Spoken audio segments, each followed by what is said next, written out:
This is the story of a man named Stanley. Stanley worked for a company in a big building where he was employee number 427. Employee number 427's job was simple. He sat at his desk in room 427 and he pushed buttons on a keyboard. Orders came to him through a monitor on his desk, telling him what buttons to push, how long to push them, and in what order. This is what employee 427 did every day of every month of every year. And although others might have considered it soul-rending, Stanley relished every moment that the orders came in, as though he had been made exactly for this job. And Stanley was happy. And then one day, something very peculiar happened.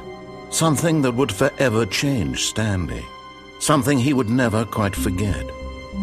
He had been at his desk for nearly an hour when he realized that not one single order had arrived on the monitor for him to follow. No one had showed up to give him instructions, call a meeting, or even say hi. Never in all his years at the company had this happened, this complete isolation. Something was very clearly wrong. Shocked, frozen solid, Stanley found himself unable to move for the longest time. But as he came to his wits and regained his senses, he got up from his desk and stepped out of his office.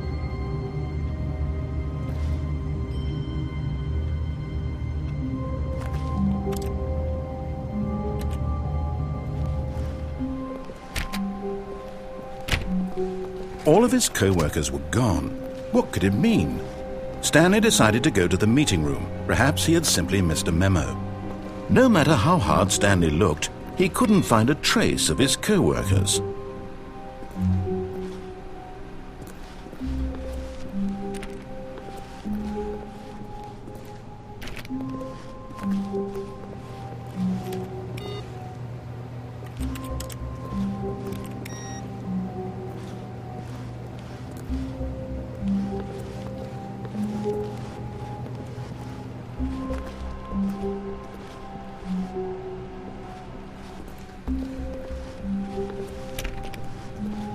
When Stanley came to a set of 2 open doors, he entered the door on his left.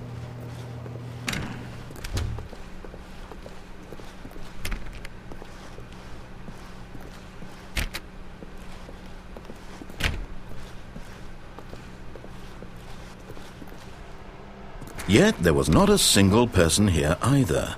Feeling a wave of disbelief, Stanley decided to go up to his boss's office, hoping he might find an answer there.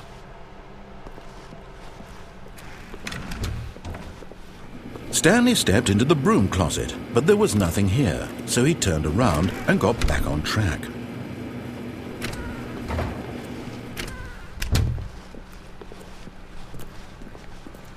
Coming to a staircase, Stanley walked upstairs to his boss's office.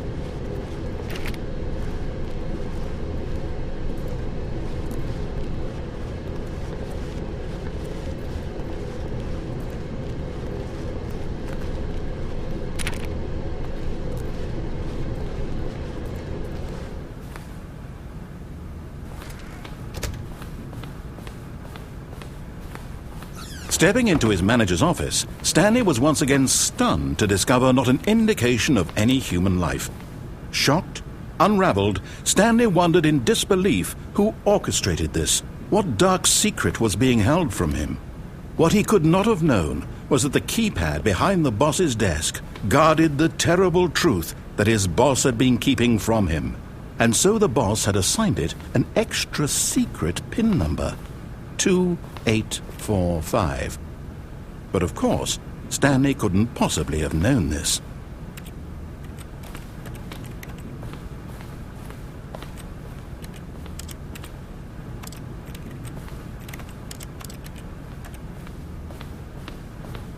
Stanley just sat around twiddling his thumbs. Trying to input anything on the device was useless, since he could never possibly know, yet incredibly, by simply pushing random buttons on the keypad, Stanley happened to input the correct code by sheer luck. Amazing. He stepped into the newly opened passageway.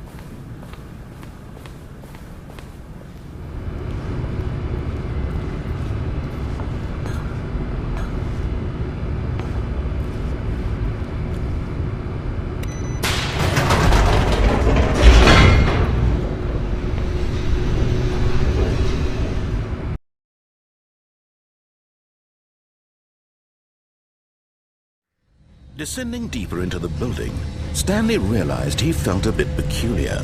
It was a stirring of emotion in his chest, as though he felt more free to think for himself, to question the nature of his job.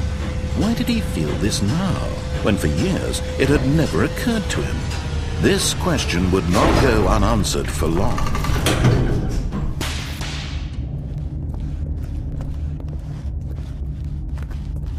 Stanley walked straight ahead through the large door that read Mind Control Facility.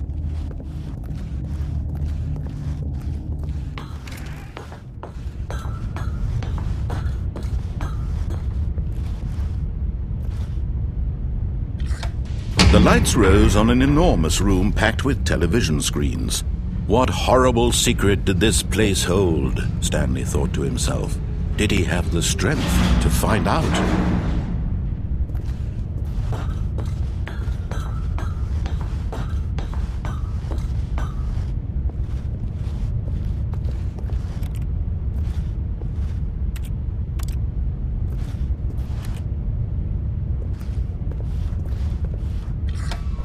Now the monitors jumped to life, their true nature revealed.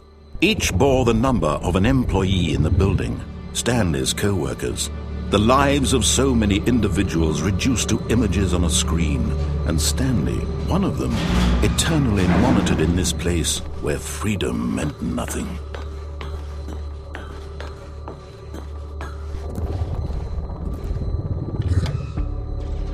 This mind control facility, it was too horrible to believe. It couldn't be true. Had Stanley really been under someone's control all this time? Was this the only reason he was happy with his boring job? That his emotions had been manipulated to accept it blindly? No, he refused to believe it. He couldn't accept it. His own life in someone else's control? Never! It was unthinkable, wasn't it? Was it even possible? Had he truly spent his entire life utterly blind to the world? But here was the proof, the heart of the operation. Controls labeled with emotions, happy or sad or content, walking, eating, working, all of it monitored and commanded from this very place. And as the cold reality of his past began to sink in, Stanley decided that this machinery would never again exert its terrible power over another human life. For he would dismantle the controls once and for all.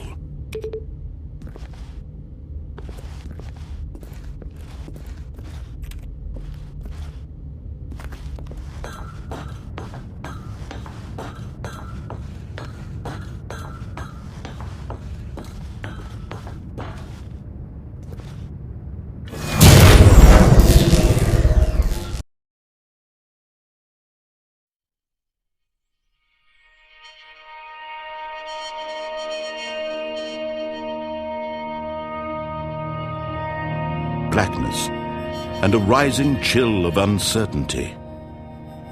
Was it over?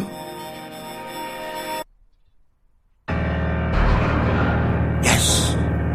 He had won! He had defeated the machine, unshackled himself from someone else's command.